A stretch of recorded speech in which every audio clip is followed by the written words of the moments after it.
Bonjour, donc aujourd'hui on va voir un petit rappel sur les équations réduites de droite. Alors il y a une propriété qui nous dit que dans un repère du plan, toute droite D admet une équation réduite de la forme y égale mx plus p. On appelle m le coefficient directeur de la droite D et p s'appelle l'ordonnée à l'origine. Il y a deux remarques. La première, c'est que peut-être que certains d'entre vous l'ont vu de cette façon-là, c'est-à-dire à la place du m vous avez vu ax plus b. Donc dans ce cas-là, le A joue le rôle du M et le B joue le rôle du P. Mais c'est exactement la même chose. Et la deuxième remarque, c'est que en fait, mx plus P ou ax plus B, ça correspond en fait à une fonction affine. Donc en fait, l'équation réduite d'une droite correspond vraiment à la courbe représentative d'une fonction affine. Prenons quelques exemples. On a deux droites, y égale 2 cinquièmes de x moins 3 et e est égal à moins 2x plus 4.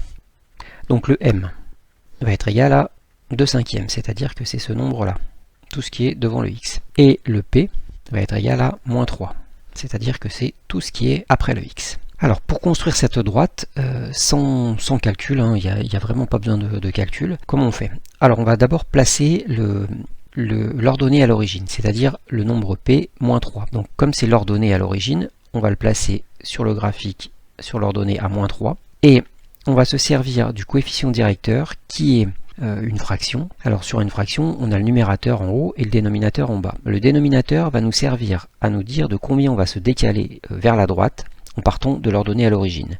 Donc ici c'est 5, donc on va se décaler de 5 unités, donc 1, 2, 3, 4, 5, et on arrive ici.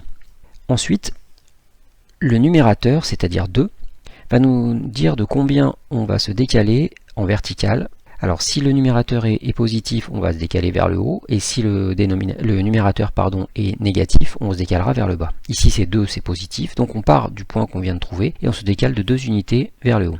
Et on obtient un deuxième point. Sachant que c'est une droite, on n'a plus qu'à la tracer, c'est-à-dire en partant du premier point de l'ordonnée à l'origine, et du deuxième point qu'on a trouvé. Alors celui-là, c'est juste un point intermédiaire, mais qui ne sert pas pour la construction. Donc une fois qu'on a ça, on va tracer notre droite, voilà. Et on a notre droite D. Alors pour la droite E, le coefficient directeur c'est moins 2. Donc pour la droite E, le M est égal à moins 2. C'est-à-dire que c'est le nombre, comme tout à l'heure, qui est devant le X. Et puis l'ordonnée à l'origine c'est plus 4. Donc P est égal à plus 4. Pour la tracer, on va utiliser la même méthode, c'est-à-dire qu'on va partir de l'ordonnée à l'origine, donc plus 4. Comme c'est sur l'ordonnée, on place le point à plus 4. Et puis là, on a un problème parce que le coefficient directeur, c'est plus une fraction. Mais en fait, moins 2, on peut imaginer que c'est moins 2 sur 1, puisque moins 2 divisé par 1, c'est égal à moins 2. Donc du coup, on a bien une fraction, et on va utiliser donc la même méthode que tout à l'heure. Donc le 1, le dénominateur, va nous dire qu'on va se décaler vers la droite de 1 unité. Donc on va obtenir ce point intermédiaire ici. Et le moins 2, cette fois, est négatif, donc on va descendre de 2 unités. Donc on va obtenir notre deuxième point. Et puis une fois qu'on a ça, on n'a plus qu'à tracer notre droite, comme tout à l'heure. Et ça, c'est notre droite E.